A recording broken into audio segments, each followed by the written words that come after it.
ఓం శాంతి. 23/4/24.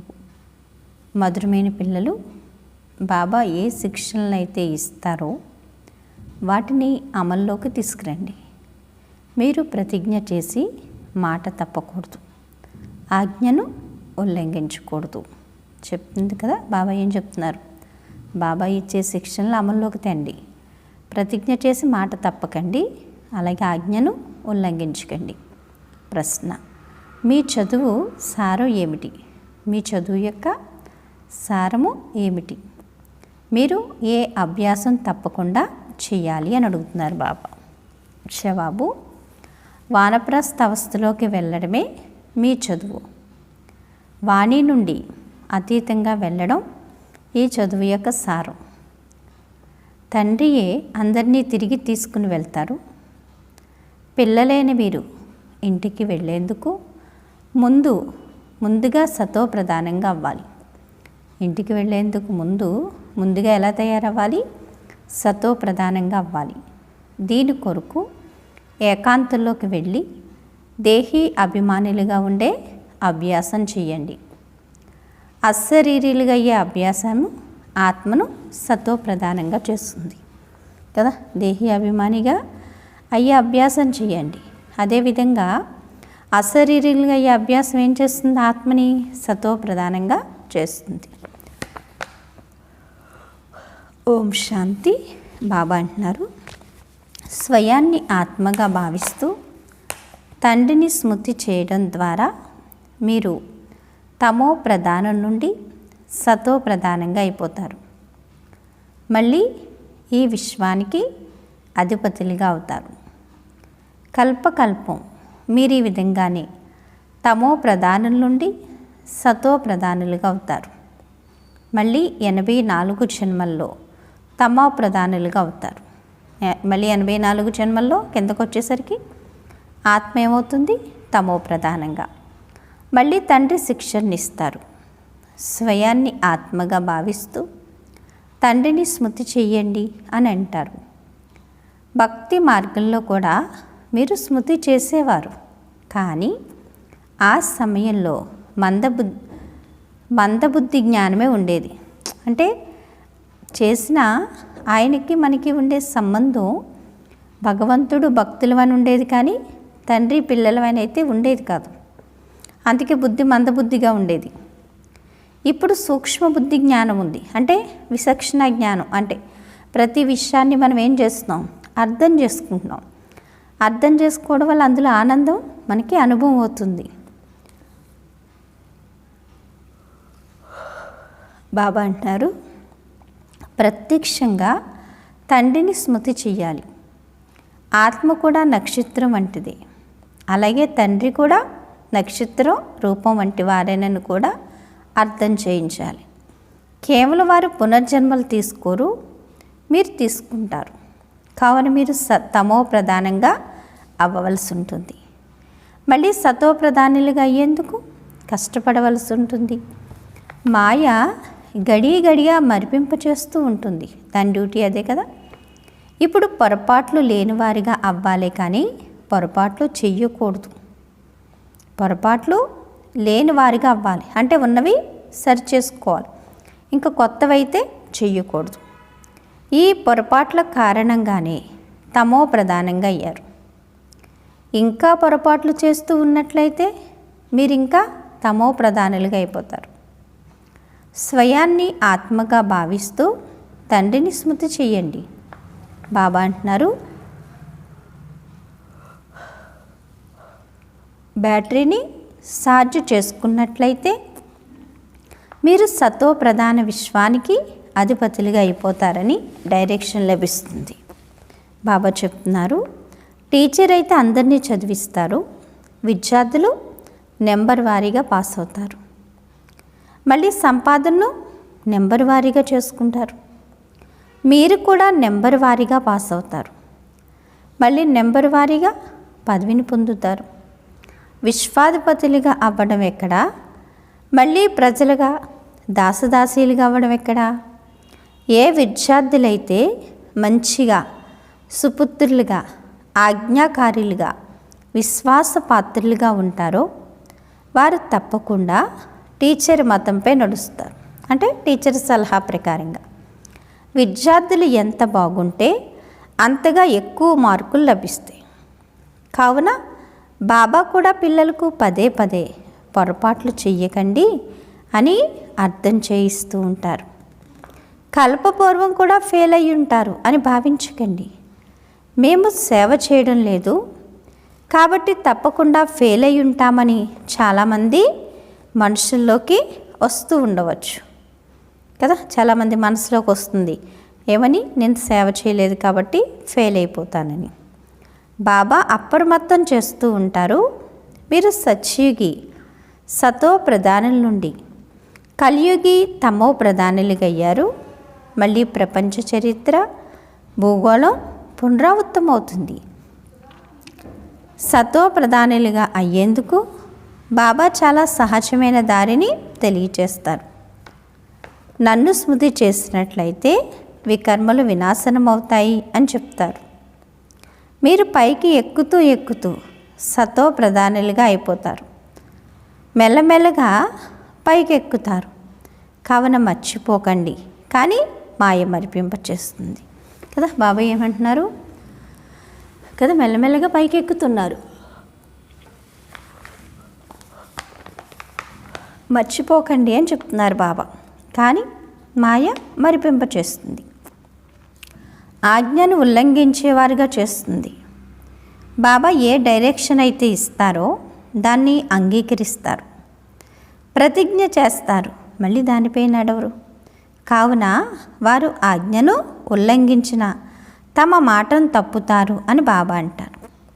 బాబాతో ప్రతిజ్ఞ చేసి మళ్ళీ అమలు చేయాల్సి ఉంటుంది. అనంతమైన తండ్రి ఏ శిక్షణలైతే ఇస్తారో అటువంటి శిక్షణలను ఇంకెవరు ఇవ్వలేరు కదా. అనంతమైన తండ్రి ఏ శిక్షణలు అయితే మనకి ఇస్తారో కదా, బాబా ఏ సలహాలు ఏ విషయాలైతే మనకి చెప్తారో అటువంటి మాటలు ఇంకెవరూ చెప్పలేరు. తప్పకుండా ఏం చేయాల్సి ఉంటుంది, మారవలసి ఉంటుంది అంటున్నారు బాబా. మారాలక్కర్లేదా? చిత్రాలు ఎంత బాగున్నాయి. బ్రహ్మ వంశీయులుగా ఉన్నారు, మళ్ళీ విష్ణు వంశీయులుగా అవుతారు. ఇది కొత్త ఈశ్వరీయ భాష. దీనిని కూడా అర్థం చేసుకోవాల్సి ఉంటుంది. ఈ ఆత్మీక జ్ఞానమును ఇంకెవ్వరూ ఇవ్వరు. కొన్ని సంస్థలు వెలువడ్డాయి, వాటికి ఆత్మీక సంస్థ అన్న పేరును పెట్టారు. కానీ మీది తప్ప ఇంకెవరిది ఆత్మీక సంస్థ కాచాలదు అని చెప్తున్నారు బాబా. ఇమిటేషన్ ఎంతగానో జరుగుతుంది. ఇది కొత్త విషయము. మీరు చాలా కొద్దిమంది ఉన్నారు, ఇంకెవరు ఈ విషయాలు అర్థం చేసుకోలేరు కదా. ఆధ్యాత్మికమని ఆత్మీకమని ఇలాగని అలాగని ఎన్నో రకాల సంస్థలు, ఎన్నో రకాల పేర్లు, ఎన్నో రకాలు చెప్తారు. కానీ భగవంతుడు వచ్చి చెప్పేదైతే ఇంకెవరూ లేరంటున్నారు బాబా కదా. భగవంతుడు స్వయంగా వచ్చేవరకు చెప్తున్నారు, పిల్లలైనా ఈ ఆత్మీక జ్ఞానాన్ని మనకే చెప్తున్నారు. బాబా అంటారు, మొత్తం వృక్షం అంతా ఇప్పుడు ఉంది, కానీ కేవలం కాండం మాత్రం లేదు. వృక్షం అంతా ఉంది, ఏం లేదు, కాండం లేదు. కాండం ఎవరు? ఆది సనాతన దేవీ దేవత ధర్మం. మళ్ళీ ఆ కాండం వచ్చేస్తుంది, శాఖోపశాఖలు ఉండవు. కాండం ఉన్నప్పుడు శాఖోపశాఖలు ఉండవు. చెట్టు కింద ఉన్నప్పుడు పైకి అంత పెద్దగా కనిపించదు కదా. అలాగే ఇప్పుడు కాండం లేదు, శాఖోపశాఖలు ఉన్నాయి. అప్పుడు మళ్ళీ కాండం ఉంటుంది, అంత విస్తారంగా ఉండదు, సారం ఉంటుంది. అవన్నీ అంతమైపోతాయి. అనంతమైన తండ్రియే అనంతమైన విషయాలను అర్థం చేయిస్తారు. ఇప్పుడు మొత్తం ప్రపంచమంతటిపైన రావణ రాజ్యం ఉంది. ఇది ఒక లంక. ఆ లంక అయితే సముద్రంలో ఉంది. ఈ విశాలమైన ప్రపంచం కూడా సముద్రంపైనే ఉంది కదా. బాబా ఏం చెప్తున్నారు చూడండి. ఈ విశాలమైన ప్రపంచం కూడా ఎక్కడుంది? సముద్రం పైనే ఉందని చెప్తున్నారు బాబా. నలువైపులా నీరే ఉంది. నలువైపులా ఏముంది? నీరే ఉంది కదా. మధ్యలో భూమి ఉంది. ఎటు నుంచి ఏది పొంగనేమవుతుంది? మునిగిపోతుంది. బాబా అంటారు, అవేమో హద్దులోని విషయాలు, మరియు తండ్రియే అనంతమైన విషయాలను అర్థం చేయిస్తారు. ఇది చదువు. ఎప్పటి వరకైతే ఉద్యోగం లభించదో, చదువు రిజల్ట్ వెలువడదో, అప్పటి వరకు చదువులోనే నిమగ్నమై ఉంటారు. అందులోనే బుద్ధి నడుస్తుంది. చదువుపై జ్ఞానం ఇవ్వడం విద్యార్థుల పని. లేస్తూ, కూర్చుంటూ, నడుస్తూ, తిరుగుతూ స్మృతి చేయాలి. విద్యార్థుల బుద్ధిలో ఈ చదువు ఉంటుంది. పరీక్ష రోజుల్లో కూడా ఫెయిల్ అయిపోకూడదని ఎంతగానో కష్టపడుతూ ఉంటారు. విశేషంగా ఉదయమే తోటలోకి వెళ్ళి చదువుతారు. ఎందుకంటే ఇళ్లల్లో గొడవ, వైబ్రేషన్స్ అశుద్ధంగా ఉంటాయి. అందుకని ఏం చేస్తారు, బయట అక్కడ కూర్చుని చదువుకుంటారు. ఎక్కుతుంది. బాబా అంటున్నారు, దేహీ అభిమానులుగా అయ్యేందుకు అభ్యాసం చెయ్యండి, అప్పుడు మళ్ళీ మర్చిపోరు అని బాబా అర్థం చేయించారు. బాబా చెప్తున్నారు, ఏకాంత స్థానాలైతే ఎన్నో ఉన్నాయి. ప్రారంభంలో క్లాసు పూర్తి చేసుకుని మీరందరూ పర్వతాలపైకి వెళ్ళిపోయేవారు. యజ్ఞం యొక్క ఆది సమయంలో బాబా ఉన్నప్పుడు ఏం చేసేవారు, క్లాస్ అవగానే పిల్లలందరినీ బాబా ఆ పర్వతాలపైకి తీసుకువెళ్ళేవారు. ఇప్పుడు ప్రతిదినము జ్ఞానం లోతైందిగా అవుతుంది. విద్యార్థులకు లక్ష్యం, ఉద్దేశం గుర్తుంటుంది. ఇది వానప్రస్థ అవస్థలోకి వెళ్ళేందుకు చదివే చదువు. కావున దీన్ని ఒక్కరు తప్ప ఇంకెవరూ చదివించలేరు. సాధు సన్యాసులు మొదలైన వారందరూ భక్తినే నేర్పిస్తారు. వాణి నుండి అతీతంగా వెళ్ళే దారిని ఒక్క తండ్రియే తెలియజేస్తారు. ఒక్క తండ్రియే అందరినీ తిరిగి తీసుకుని వెళ్తారు. బాబా అంటారు, ఇప్పుడు ఇది మీ అనంతమైన వానప్రస్థ అవస్థ. దీనిని గూర్చి ఎవరికీ తెలియదు. పిల్లలు, మీరందరూ వానప్రస్థులే.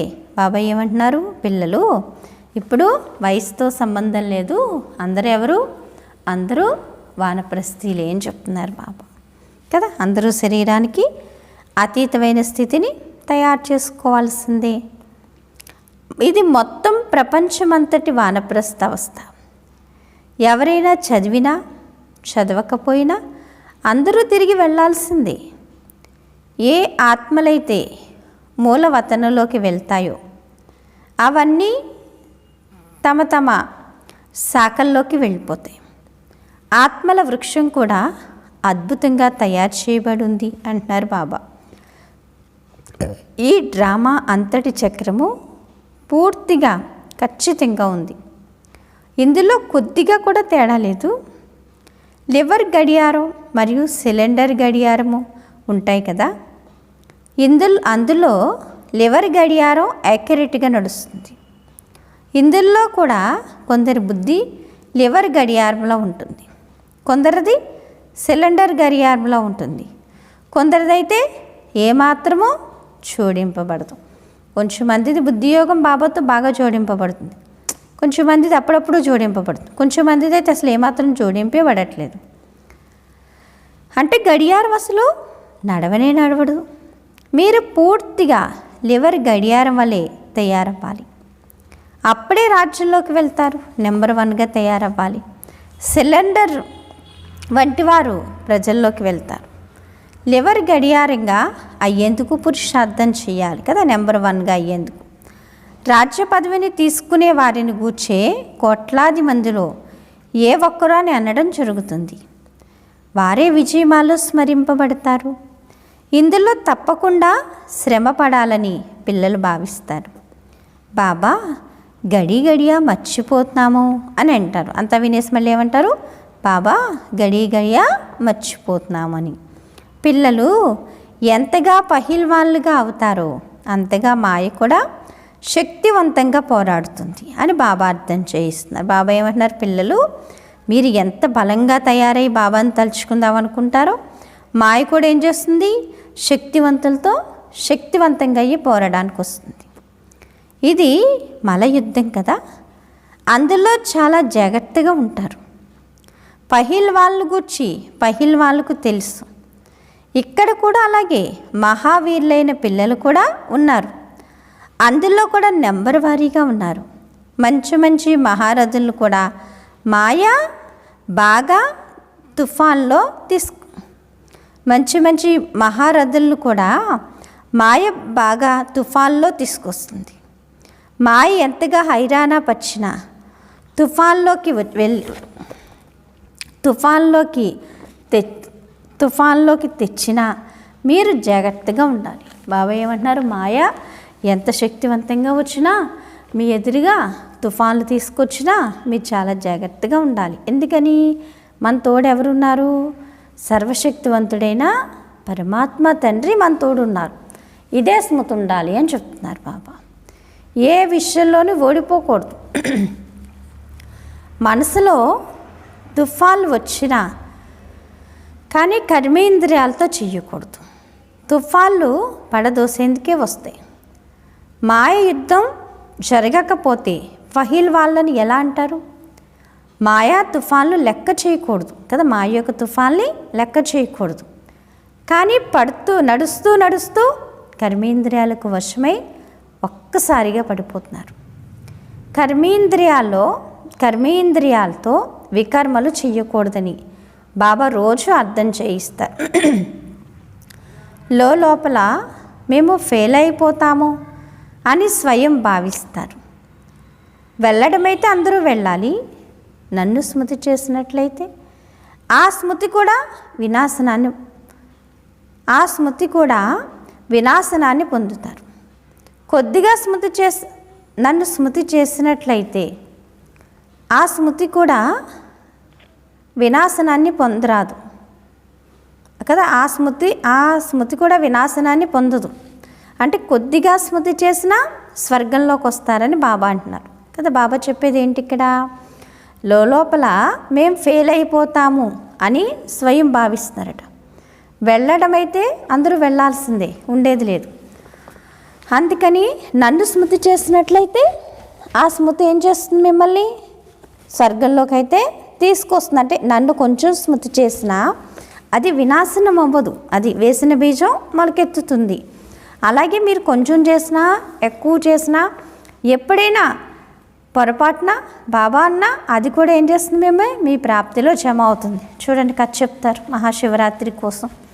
బోయివాడు జింకని పుల్లో వేటాడడానికి చెట్టు ఎక్కి అక్కడ కూర్చుంటాడు. వేటాడదాం దాన్ని వస్తుంది అని. అయితే అది అంటే ఏ జంతువు రాదు. అలా చూస్తూ చెట్టు మీద కూర్చుని కాపలా కాస్తూ ఏం చేస్తాడు? ఒక్కొక్క ఆకు తెంపి కిందకి ఇసురుతాడు కాలక్షేపానికి, నిద్ర రాకుండా. అయితే వాడు వేసే ప్రతి ఆకు కింద పడుతూ ఉంటుంది వచ్చి. అది ఎక్కడ పడుతుంది అనేది వాడు అబ్జర్వ్ చేయడు. వాడు కూర్చున్నది ఏ చెట్టు అనేది కూడా వాడికి తెలియదు, కానీ కూర్చుంటాడు. ఓం నమ శివాయ అంటే తనకి తెలియకుండానే తన మనసులో ఈ పాఠం వస్తుంది. ఏంటి? ఓం నమ శివాయ అని ఆ మంత్రం జపిస్తూ కోస్తూ కిందకేస్తూ ఉంటాడు. అయితే ఆ రోజు విశేషంగా ఏంటి? ఇదేది మహాశివరాత్రి. ఆ కింద ఉన్నది ఏంటి? శివలింగం. పైన చెట్టు ఏంటి? మారేడు దళాలు కదా. అంటే వాడు బోయివాడైనప్పటికీ వాడు మనసులో భావన వేరే జంతువుని వేటాడాలని పెట్టుకున్నప్పటికీ కానీ ఆత్మ ఏం చేసింది? జాగృతమయ్యి తను చేసింది నార్మల్ కేవలం అంటే కాలక్షేపానికి చేసిన పని అయినా అది ఎంతో పుణ్యాన్ని ఇచ్చింది. అంటే కూర్చున్నది ఏ చెట్టుది? మారేడు దళాలు. విరుస్తూ తనకి తెలియకుండానే తన నోట్లోంచి పంచాక్షరి మంత్రం వస్తుంది. అది పడిన ప్రతి ఆకు శివలింగం మీద పడుతుంది. అంటే తనకి తెలియకుండానే తాను ఆటోమేటిక్గానే భగవంతుని తలుచుకుని ఆ శివరాత్రి రోజు ఎంతో పుణ్యాన్ని జమ చేసుకున్నాడు. అదేవిధంగా బాబా కూడా ఏం చెప్తున్నారు? నన్ను మీరు కొంచెం చేసినా ఎక్కువ చేసినదైతే ఎక్కడికి పోదు, అది ఎప్పటికీ మిమ్మల్ని ఏం చేస్తుంది? ముందుకు తీసుకెళ్తుంది అని చెప్తున్నారు బాబా. కొద్దిగా స్మృతి చేసినా స్వర్గంలోకి అయితే వస్తారని బాబా అంటారు. కొద్దిగా స్మృతి చేయడం ద్వారా లేక ఎక్కువగా స్మృతి చేయడం ద్వారా ఏ పదవులు లభిస్తాయో పిల్లలైన మీరైతే అర్థం చేసుకోగలరు. ఎవరు దాగి ఉండలేరు. ఎవరు ఏమేమి అవుతారు స్వయం అర్థం చేసుకోగలరు.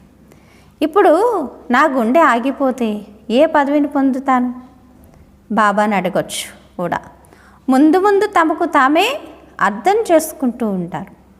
వినాశనం ముందు నిల్చునుంది. తుఫాన్లు, వర్షాలు, ప్రకృతి వైపరీత్యాలు చెప్పిరావు కదా. చూసారా, ఇప్పుడు జరిగేది అదే కదా జరుగుతుంది. తుఫాన్లు, వర్షాలు, ప్రకృతి వైపరీత్యాలు ఏవి చెప్పిరావు నేను వస్తున్నాను అని. దానికి అదే ఏమవుతుంది, అకస్మాత్తుగా స్టార్ట్ అయిపోతుంది. అందుకని ప్రతి గడియ అంతిమ గడియతో సమానం. అందుకని పిల్లల పురుషార్థంలో తీవ్రం అవ్వాలి. రావణుడైతే కూర్చునే ఉన్నాడు కదా. ఇది చాలా పెద్ద పరీక్ష. ఎవరైతే పాస్ అవుతారో వారు ఉన్నత పదవిని పొందుతారు. రాజులు తప్పకుండా వివేకవంతులే కావాలి. అప్పుడే ప్రజలు సంభాళించగలుగుతారు. ఐసిఎస్ పరీక్షలో కొద్దిమందే పాస్ అవుతారు. బాబా మిమ్మల్ని చదివించి స్వర్గాధిపతులుగా, సతో ప్రధానులుగా తయారు చేస్తారు. సతో ప్రధానుల నుండి మళ్ళీ తమో ప్రధానులుగా అయ్యామని మీకు తెలుసు. ఇప్పుడు బాబా స్మృతి ద్వారా సతో ప్రధానులుగా అవ్వాలి కదా. ఇప్పుడు బాబా స్మృతి ద్వారా ఎలా అవ్వాలి? సతో ప్రధానులుగా అవ్వాలి. పతిత పావుండైన తండ్రిని స్మృతి చేయాలి. బాబా మన్మనా బాబా అని అంటారు. ఇది ఆ గీతాధ్యాయమే. ద్వికిరీటదారులుగా అయ్యేందుకే గీత ఉంది. అలా తయారు చేసేది తండ్రియే కదా. మీ బుద్ధిలో మొత్తం జ్ఞానమంతా ఉంది. మంచి వివేకవంతులు ఎవరైతే ఉంటారో వారి వద్ద ధారణ కూడా బాగా జరుగుతుంది అని చెప్తున్నారు బాబా. అచ్చా, మధురాతి మధురమైన ఆత్మీక పిల్లలకు మాతాపితా బాప్దాదాల ప్రియ స్మృతులు మరియు గుడ్ మార్నింగ్. ఆత్మీక పిల్లలకు ఆత్మీక తండ్రి నమస్తే. రాత్రి క్లాసు 5/1/69 అంటే బ్రహ్మబాబా ఉన్నప్పుడు. ఇప్పుడు బాబా చెప్తున్నారు, పిల్లలు ఇక్కడ క్లాసులో కూర్చున్నారు మరియు వారికి తమ టీచర్ ఎవరో తెలుసు. తమ టీచర్ ఎవరు అన్నది విద్యార్థులకు అన్ని వేళలా గుర్తుంటుంది కదా. టీచర్ గుర్తు లేకపోతే ఇంకా చదివేం గుర్తుంటుంది? కానీ ఇక్కడ మర్చిపోతున్నారు. అక్కడ గుర్తుంటుంది, ఇక్కడ మర్చిపోతున్నారు. అవునా? పిల్లలు తనను గడియా మర్చిపోతారని టీచర్కి తెలుసట కదా. బాబాకు తెలుసు గడియా మర్చిపోతున్నారు. ఇటువంటి ఆత్మీక తండ్రి ఎప్పుడూ లభించలేదు కదా. ఇటువంటి ఆత్మీక తండ్రి మనకి కల్పానికి ఒక్కసారే లభిస్తారు. బాబా అంటున్నారు, వీరు సంగమ యుగంలోనే లభిస్తారు. సత్యయుగము మరియు కలియుగంలో దైహికమైన తండ్రియే లభిస్తారు. పిల్లలకి ఇది సంగమ యుగమని, ఇందులో పిల్లలైన మేము ఈ విధంగా పురుషోత్తములుగా అవ్వనున్నామని పిల్లలకు పక్కా అయిపోవాలి. కావున బాబాను స్మృతి చేయడం ద్వారా ముగ్గురు గుర్తుకు రావాలి. టీచర్ను గుర్తు చేసుకున్నా ముగ్గురు గుర్తుకు రావాలి. అలాగే గురువును గుర్తు చేసుకున్నా ముగ్గురు గుర్తుకు రావాలి. ఇది తప్పకుండా స్మృతి చేయాల్సి ఉంటుంది కదా. తండ్రి, టీచరు, సద్గురు పవిత్రంగా అవ్వడమే ముఖ్యమైన విషయం. బాబా అంటారు, పవిత్రులు సతో ప్రధానులు అనడం జరుగుతుంది. వారు సత్యయుగంలోనే ఉంటారు. ఇప్పుడు చక్రం చుట్టి వచ్చారు. ఇప్పుడు ఇది సంగమ యుగం. కల్పకల్పం తండ్రి కూడా వస్తారు అని చెప్తున్నారు బాబా. మరియు చదివిస్తారు కదా. కల్పకల్పం బాబా వస్తారు, చదివిస్తారు. మీరు తండ్రి వద్ద ఉంటారు కదా. వీరు సత్యమైన సద్గురువు అని కూడా మీకు తెలుసు. వీరు తప్పకుండా ముక్తి, జీవన్ముక్తి ధామాల దారిని చూపిస్తారు. డ్రామా ప్లాన్ అనుసారంగా మనం పురుషార్థం చేసి బాబాను అనుసరిస్తాం. ఇక్కడ శిక్షణను పొంది వీరిని అనుసరిస్తాం కదా. ఇక్కడ శిక్షణను పొంది వీరిని అనుసరిస్తాం. ఏ విధంగా వీరు నేర్చుకుంటారు అలాగే మీరు కూడా పురుషార్థం చేస్తారు. బాబా అంటారు, దేవతలుగా అవ్వాలంటే శుద్ధ కర్మలు చేయాలి. అశుద్ధత ఏమీ ఉండకూడదు. మరియు విశేషమైన విషయం ఏంటి? తండ్రిని స్మృతి చేయడమే. మేము తండ్రిని మర్చిపోతున్నాము. శిక్షణను మర్చిపోతున్నాము మరియు స్మృతి యాత్రను కూడా ఏం చేస్తున్నాం, మర్చిపోతున్నామని అర్థం చేసుకుంటారు కూడా. తండ్రిని మర్చిపోవడం ద్వారా జ్ఞానం కూడా మర్చిపోతారు. నేను విద్యార్థిని అన్నది కూడా మర్చిపోతారు. మీకు ముగ్గురు గుర్తుకు రావాలి. తండ్రిని స్మృతి చేసినట్లయితే శిక్షకుడు, సద్గురువు తప్పకుండా గుర్తుకొస్తారు. శివ బాబాను స్మృతి చేస్తారు. అలాగే దైవీ గుణాలు కూడా తప్పకుండా కావాలి కదా. బాబా స్మృతిలోనే అద్భుతం ఉంది అంటున్నారు బాబా. బాబా స్మృతిలోనే ఏముంది? అద్భుతం ఉంది. ఈ అద్భుతాన్ని ఎంతగా బాబా పిల్లలకు నేర్పిస్తారు అంతగా ఇంకెవరూ నేర్పించలేరు. తమో ప్రధానం నుండి మనం ఇదే జన్మలో సతో ప్రధానంగా అవుతాం కదా. తమో ప్రధానం నుండి ఇదే జన్మలో మనం ఎలా అవుతాం? సతో ప్రధానంగా అవుతాం. బాబా చెప్తున్నారు, ఎంతగా కష్టపడితే అంతగా పొందుతారు. మొత్తం ప్రపంచమంతా కష్టపడదు కదా. ఇతర ధర్మాల వారు అంతగా కష్టపడరు. పిల్లలైతే సాక్షాత్కారం పొందారు. ధర్మస్థాపకులు వస్తారు, ఫలానా వస్త్రాల్లో పాత్రను అభినయిస్తారు. వారు కూడా తమో ప్రధానతలోకి వచ్చేస్తారు. ఏ విధంగా మనం సతో ప్రధానులుగా అవుతామో అలా ఇతరులందరూ అవుతారని కూడా బుద్ధి కూడా చెప్తుంది. పవిత్రత దానమును తండ్రి నుండి తీసుకుంటారు. మమ్మల్ని ఇక్కడి నుండి విముక్తులు చేసి ఇంటికి తీసుకువెళ్ళండి, గైడ్గా అవ్వండి అని అందరూ పిలుస్తారు. డ్రామా ప్లాన్ అనుసారంగా అందరూ ఇంటికి వెళ్ళవలసిందే. అనేక సార్లు ఇంటికి వెళ్తారు. కొందరైతే పూర్తిగా 5000 సంవత్సరాలు ఇంట్లో ఉండరు. బాబా అంటారు, కొందరైతే పూర్తి 5000 సంవత్సరాలు ఉంటారు. అంతిమంలో వస్తే 4999 సంవత్సరాలు శాంతిధామలో ఉన్నారని అంటారు. మేము 4999 సంవత్సరాలు ఈ సృష్టిలో ఉన్నామని మనం అంటాం. మేము 83, 84 జన్మలు తీసుకున్నాము అని పిల్లలకు నిశ్చయం ఉంది. ఎవరైతే చాలా చురుకైన వారిగా ఉంటారో వారు తప్పకుండా మొదటే వచ్చి ఉంటారు కదా అని చెప్తున్నారు బాబా కదా. ఎవరైతే చురుకైన వాళ్ళు ఉన్నారో వాళ్ళు తప్పకుండా ముందు వచ్చి ఉంటారు. అందుకే పురుషార్థంలో ముందుకు వెళ్తారు. అచ్చా, మధురాతి మధురమైన ఆత్మీయ పిల్లలకు ప్రియ స్మృతులు మరియు గుడ్ నైట్. ధారణ కొరకు ముఖ్య సారం. ఫస్ట్ పాయింట్, సతో ప్రధానులుగా అయ్యేందుకు స్మృతి యాత్ర ద్వారా మీ బ్యాటరీని ఛార్జ్ చేసుకోవాలి. పొరపాట్లు లేనివారిగా అవ్వాలి. మీ రిజిస్టర్ను బాగా ఉంచుకోవాలి. ఎటువంటి పొరపాటును చేయకూడదు. సెకండ్ పాయింట్, ఎటువంటి నియమ విరుద్ధమైన కర్మను చేయకూడదు. మాయా తుఫాన్లు లెక్క చేయకుండా కర్మేంద్రియ జిత్తులుగా అవ్వాలి. లివర్ గడియారంలాగా ఖచ్చితమైన పురుషార్థం చేయాలి. వరదానము, సేవ ద్వారా సంతోషము, శక్తి మరియు సర్వుల ఆశీర్వాదములు ప్రాప్తి చేసుకునే పుణ్య ఆత్మభవ. సేవకు ప్రత్యక్ష ఫలంగా సంతోషము మరియు శక్తి లభిస్తాయి. సేవ చేస్తూ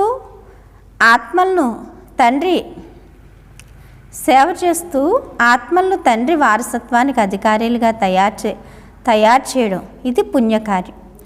ఎవరైతే పుణ్యం చేస్తారో వారికి ఆశీర్వాదాలు తప్పక లభిస్తాయి. ఆత్మలందరి హృదయాల్లో సంతోషపు సంకల్పాలు ఏవైతే మొలకెత్తుతాయో ఆ శుభ సంకల్పాలు ఆశీర్వాదంగా అవుతాయి మరియు భవిష్యత్తు కూడా జమ అవుతుంది. కావున సదా స్వయాన్ని సేవాదారిగా భావించి సేవ యొక్క అవినాశి ఫలమైన సంతోషమును మరియు శక్తులను సదా తీసుకుంటూ ఉండండి అని చెప్తున్నారు. స్లోగన్ను, మనస వాచ శక్తి ద్వారా విఘ్నాల పరదాను తొలగించినట్లయితే లోపల కళ్యాణపు దృశ్యం కనిపిస్తుంది కదా. మనసా వాచ కదా, బాబా ఏమంటున్నారు? మనసా వాచ శక్తి ద్వారా విఘ్నాల పరదాను తొలగించినట్లయితే లోపల కళ్యాణం యొక్క దృశ్యం కనిపిస్తుంది అని చెప్తున్నారు. అచ్చా, ఓం శాంతి. మధురాతి మధురమైన ఆత్మీక తండ్రికి ఆత్మీక పిల్లల యొక్క ప్రియ స్మృతులు. Good morning. మరియు నమస్తే నమస్తే నమస్తే. మధురమైన బాబా, ప్రియమైన బాబా, నా బాబా, ధన్యవాదాలు బాబా, థ్యాంక్ యూ బాబా. ఓం శాంతి. ఈరోజు స్వమానం నేను పుణ్యాత్మను అనుకోండి. నేను ఎవరిని? పుణ్యాత్మని. అంటే మనం చేసే ప్రతి కార్యంలోనూ మనకి పుణ్య ఖాతా జమ అయ్యే విధంగా చెయ్యాలి. అంటే మనసా వాచా కర్మన కూడా శ్రేష్ఠ సంకల్పమే చెయ్యాలి అని చెప్తున్నారు. అచ్చా. ఓం శాంతి.